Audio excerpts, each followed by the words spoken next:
Christmas units have shattered the meta again, and we have a lot to go over with, but look at this. These are some fantastic units. These are a lot of favorites. I can't wait to get into this. Let's jump in and talk about our Christmas heroes. First up, we have someone who we've all been waiting for ever since last February, and this is Yunaka with Zappy Winter Festival.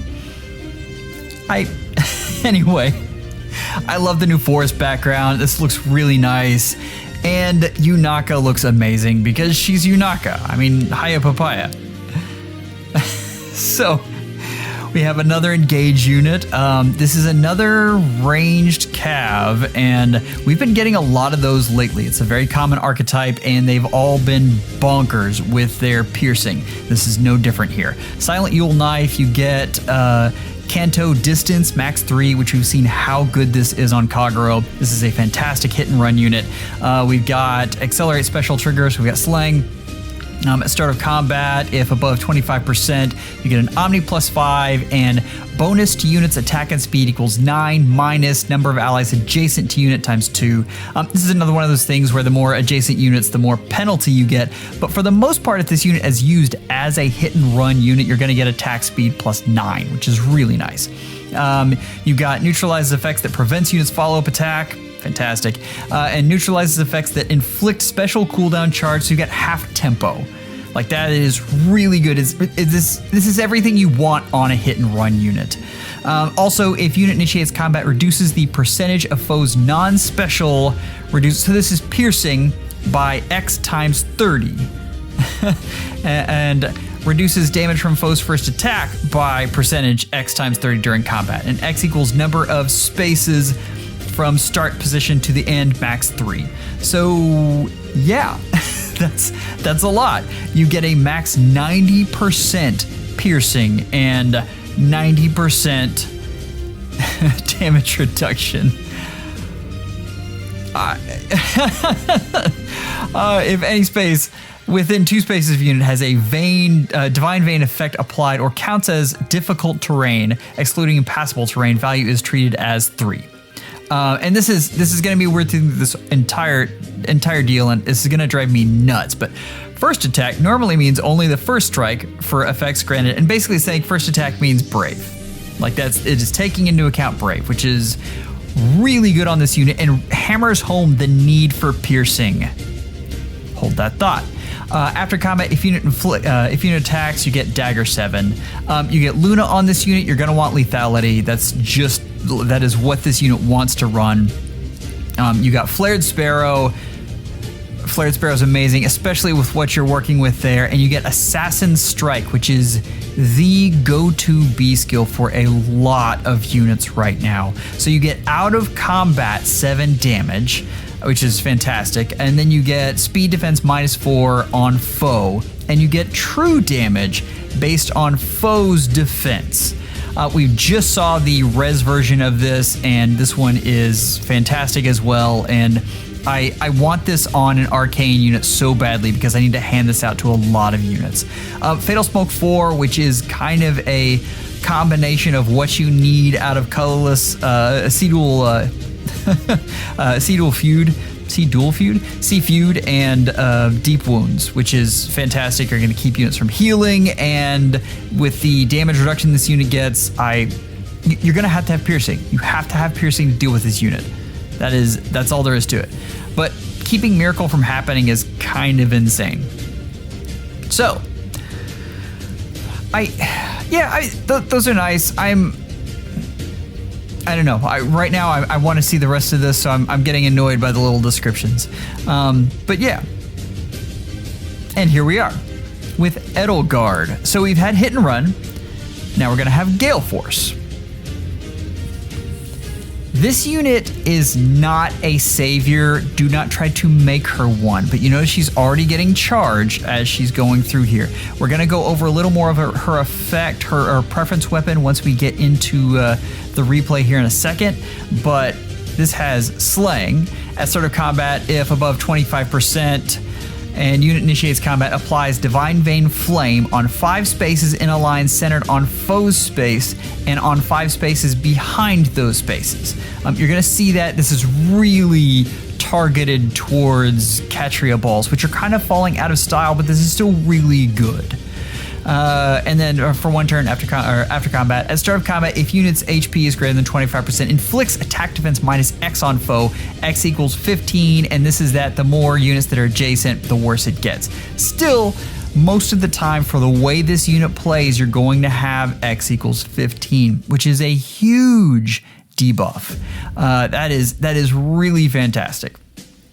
But again, if you're adjacent to allies, you don't get that. Like, this is not a savior. They don't want you to use this unit like that. Where were we? If foes in a space, that's Y equals number of spaces from start position to end. Sorry, I missed it.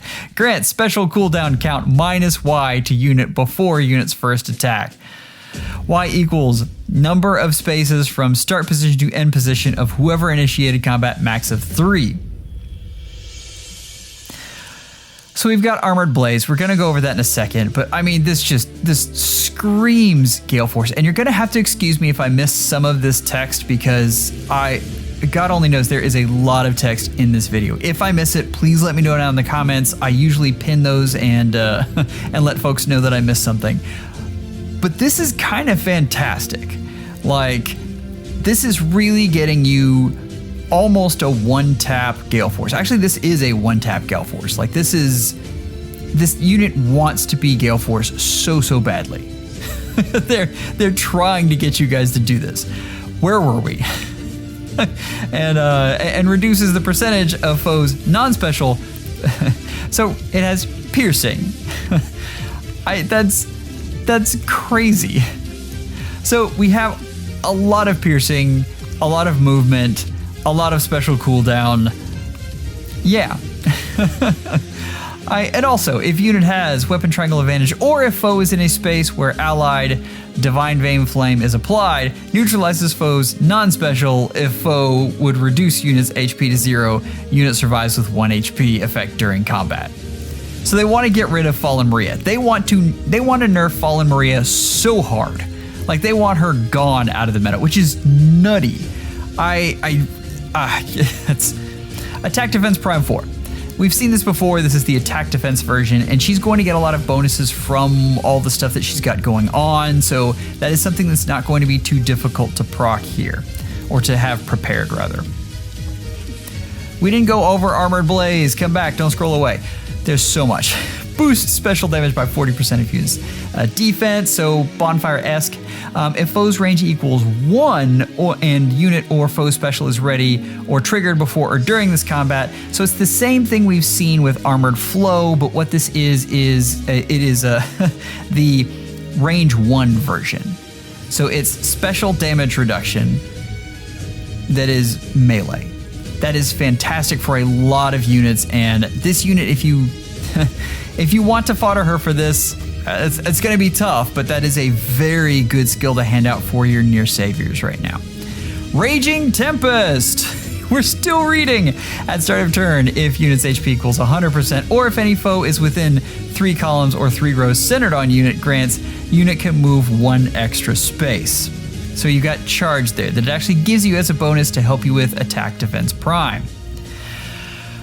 If number of allies adjacent to unit is less than or equal to 1, inflicts attack defense minus 5 on foe during combat and deals damage equals 15% of unit's attack, excluding AoEs. And if unit initiates combat, grants another action to unit after combat once per turn. And if a skill affects move, unit, or you guys have seen this before, like she gets another action, she gets a free Galeforce here. So, and this is one of those things, we've seen how amazing this is depending on what kind of mode you want to be in.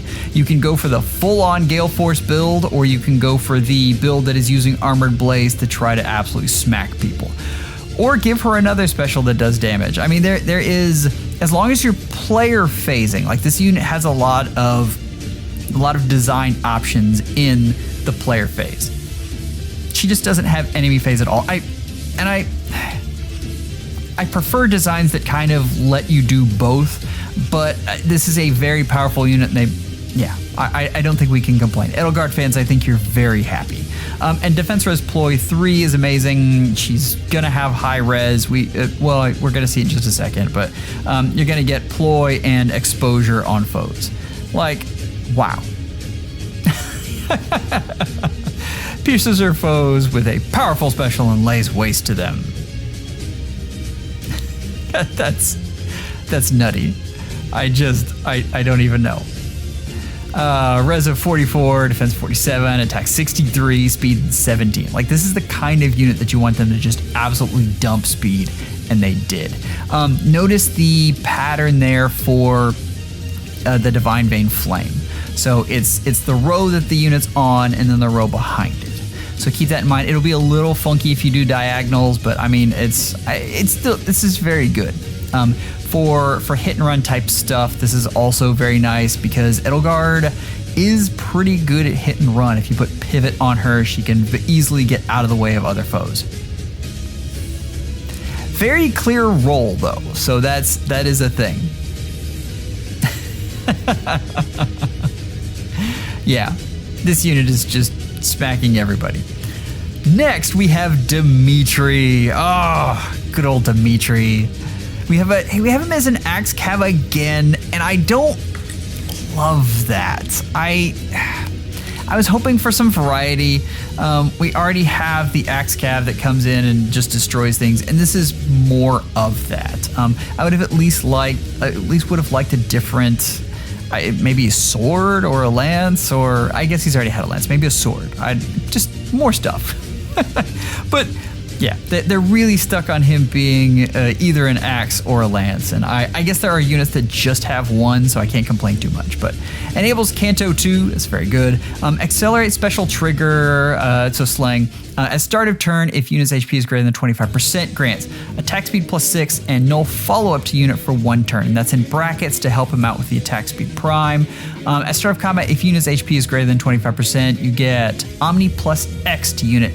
X equals 5 plus 15% of unit speed at start of combat. So that's visible speed is what they normally mean by that. And grant special cooldown count -Y to unit before unit's first attack during combat, and Y equals number of spaces from start position to end position of whoever initiated combat, max of 3.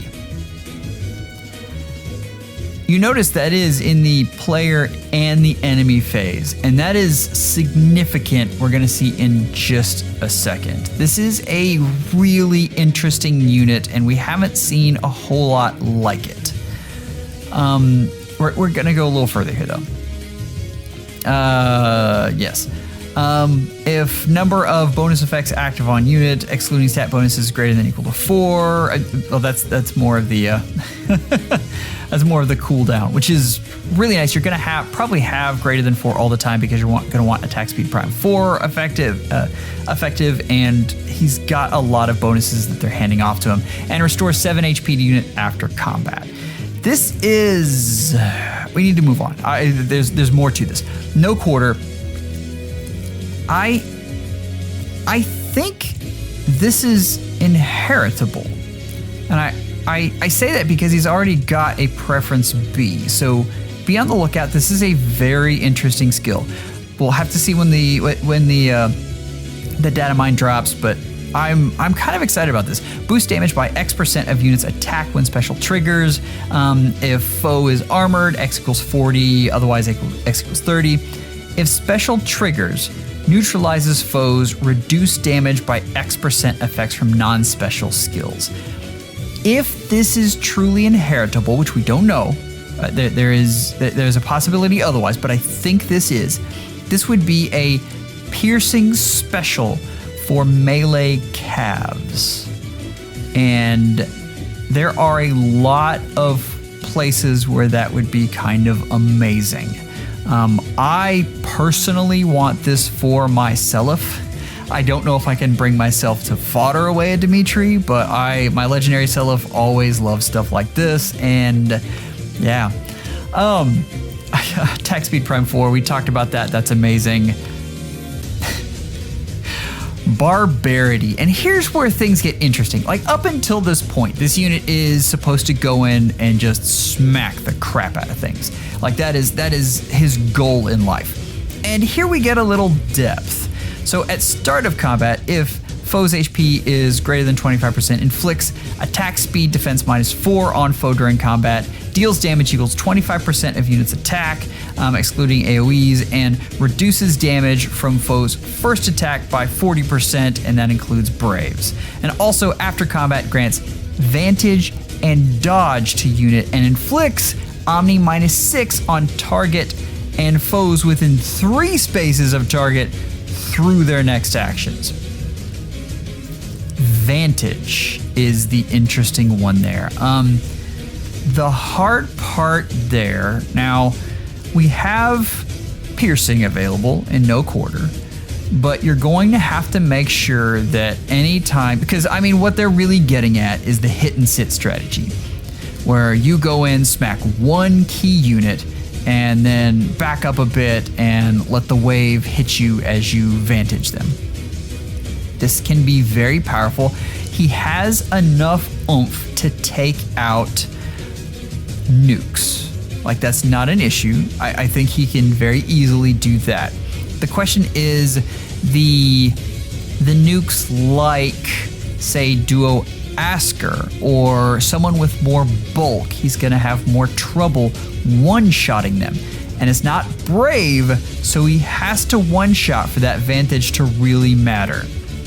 Keep that in mind, but I really want to play with this unit. I think this unit is going to hit very, very hard, and I'm excited to try this unit out. This unit is not going to be a Galeforce unit, and don't use AoEs because it basically negates everything that Barbarity does. Like, Barbarity, they do not want you to use this with AoEs. But still, this is interesting, and we'll talk a little more about the role. The role is weird, and again, we haven't really seen something like this, so we'll have to get to that. Ambushes foe. That's kind of a neat way to put that. Think of Vantage as an ambush. So yeah, you're seeing hits a unit, has all the effects pop up now, has attack speed prime going, and Vantage is back before this unit can hit, and hits very hard with no quarter. But you're gonna have to get far enough away. Well, no, you won't have to get far enough away, will you? Because if you have at least 4 bonuses, then no quarter will proc every hit. I think this is possibly the most meta impactful unit. We have been talking about saviors and how they have drastically fallen off in the past 6 months, probably a little bit longer. Like, it's been going for a bit. Like, the peak there was Tiki, and in the middle of that we had Brave Corrin, who's very good, but is still not, like you have to work to get her to really do stuff because of how powerful nukes have become in the last 3 months. We have Holy Yule Blade, and this is again one of those things where if I miss something, I apologize. There is a lot to this text. If you want to just consider that this weapon has everything, you would not be blamed. So we have Slaying, DC. If unit's HP is 25%, grants attack defense res +5 to unit, and grants bonus to unit's attack defense res equals 20% of unit's res at start of combat, and you get tempo, or half tempo rather. So on unit during combat and at start of combat, if unit's HP equals greater than 25%, foes attack and trigger foe special, and unit's res is greater than foe's res +5, you're going to need res on this unit really badly. Inflicts special cooldown count +X on foe before foe's first attack. X equals number of spaces from start of position to end of position of whoever initiated combat, max of 3. If unit triggers Savior value is treated as 3. Cannot exceed the foe's max special cooldown, and at start of combat, if unit's HP is greater than 25% and foe's range equals 2, you get NCD. So this is ranged NCD. You still have to worry about melee, but for the most part, you don't have to worry about melee right now. I don't see a lot of that happening. That's a lot to unpack. But again, like this has tempo, which you really need, and you have NCD, which you really need, and tons of stats, which you really need. The thing is with res, and we need to get to the other stuff in this weapon because there's some important things. But the thing I want to mention about res is if you look at nukes, there are a couple that could give this unit trouble, and the big one is Sanaki. And Sanaki is a premier nuke right now. She's a benchmark nuke, and she has very high res. So keep that in mind. Like, you really have to stack this unit's res in order to get past her. We're just keep that in mind. This unit has a lot of stuff. Oh, I'm moving on without reading Supreme Heaven because there's so much.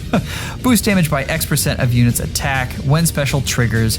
If in combat against a dragon or foe, a dragon or beast, you get X equals 50, otherwise equals 25%. So that's nice. If special triggers neutralizes foes' reduced damage by X% effect from non-special skills. So here we have piercing, and this is what I'm talking about. This is the next thing that you absolutely have to have as any kind of tank, and you've got it. If foe's range equals 2 and unit or foe special is ready or triggered before or during this combat, reduces damage from foe's next attack by 30% once per combat, and that excludes AoEs. We're getting this weird, I'm almost 100% certain this is going to be a preference special, but we are getting into this weird situation where they can't stack any more effects anywhere else, so they're dumping them into the special, and that makes things a little more convoluted. But essentially this unit is getting tempo, tons of stats, NCD, piercing. That is a lot. We're not even to the duo skill yet, and we're not even to Weaving Fighter, which is a brand new fighter skill. At start of combat, if unit's HP is greater than 25%, inflicts attack defense -4 on foe. Unit and foe cannot make a follow-up attack.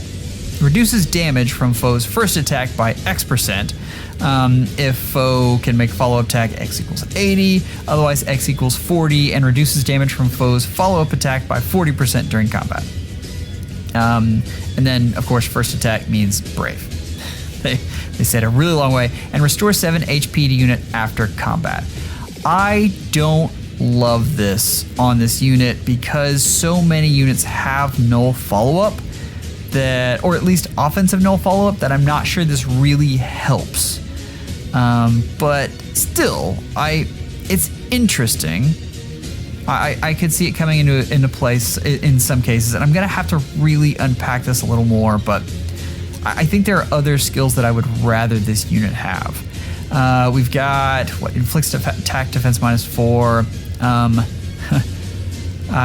it's that whole unit and foe cannot make a follow-up attack thing that really kills me. That's tough because there are so many units. Basically, you are crippling yourself, and there are so many units that it's not going to stop that are nukes.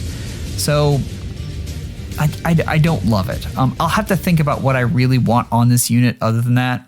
Possibly Special Fighter. Special Fighter does some fun stuff, and I think Special Fighter's very good. But let me think about that. Like, almost maybe more like Vengeful Fighter, or I don't know. We'll see. There are things to think about with this unit. But I don't like Weaving Fighter very much. In this meta, it's not great. This duo skill I love. This unit is made for summoner duels and for just about any mode you want. I mean, I'm trying to go over this, but he's going to have a harder time on offense just because he doesn't have speed, and speed is so important. But on ARD and summoner duels, I think he's going to be very good. And this duo skill in summoner duels is going to be fantastic. So you get defense res +6, reduces damage from AoEs by 80%, and You get Hexblade to unit and allies within 2 spaces of unit for 1 turn. That's already good, but grants the following effect to unit for 1 turn, neutralizes effects effective against armored bonuses. This is everything you'd want in a dual skill in Summoner Duels. This is absolutely fantastic. The AoE reduction, I mean, you kind of wish it was up all the time, but you should be able to get this up at the right time, as long as you plan the turn 2 properly. I know that's a big if. Anyone who plays Summoner Duels, that is the game, is planning turn 2 properly. So keep that in mind, but I think this unit could be a lot of fun. And I think if you're a Summoner Duels nut, then you probably want this unit on your team. If you're an ARD nut like me, you also want this unit on your team. It's a lot. Like, there is a lot of stuff this unit is putting out. I would have liked the range on that duo skill to be a little wider, but I mean, what do you do? There's a lot of good stuff there. Seeing the AoE's ting is always fun. But yeah. Interestingly enough, on ARD, you probably want Fallen Shield. Yeah. Okay, we're leaving this up. We normally cut it here, but there is one other part, and you see Claude there as the Tempest Trials unit. I know some of you who just summoned for him and your wallets are absolutely just decimated. This is great news. So congratulations, and I think he's going to be a really fun unit. We've been looking at GHBs and Tempest Trial units, and they've actually been doing pretty good with them recently. So I think you have a good chance of him being a solid unit.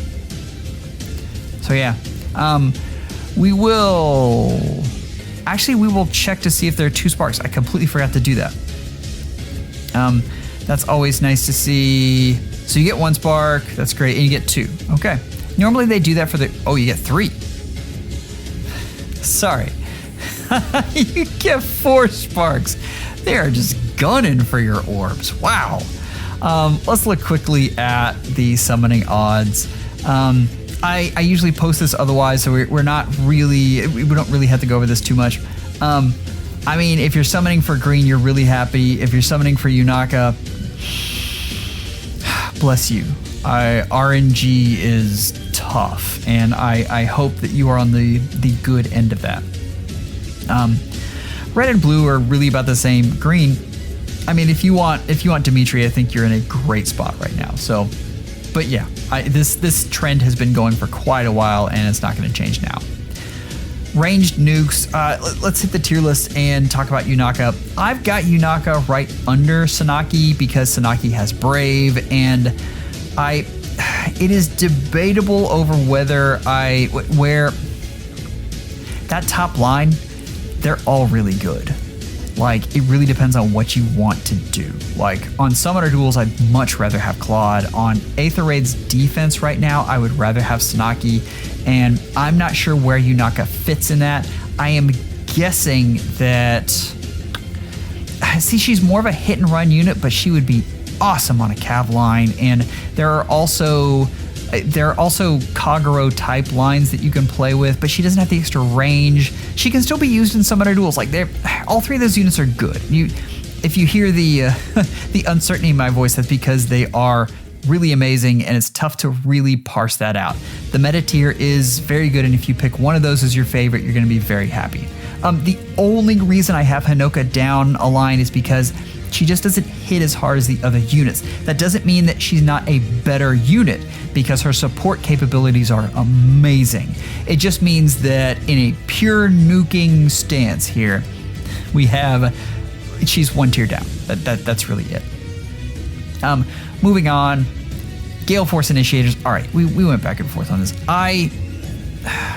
The thing about Gulvig is she gets the free Galeforce, and she's a ranged flyer.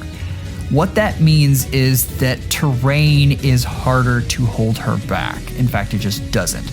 But when you go in on a unit and you get to hit from a ranged position and then canto back one, it is much more powerful than if you are, say, a melee unit and then you have further to go, basically is what I'm saying. So I still think she's a better Galeforce initiator. I think you do have to build a team around her, but I think she is worth it. But I think for any Galeforce unit, you have to build a team around them, just period.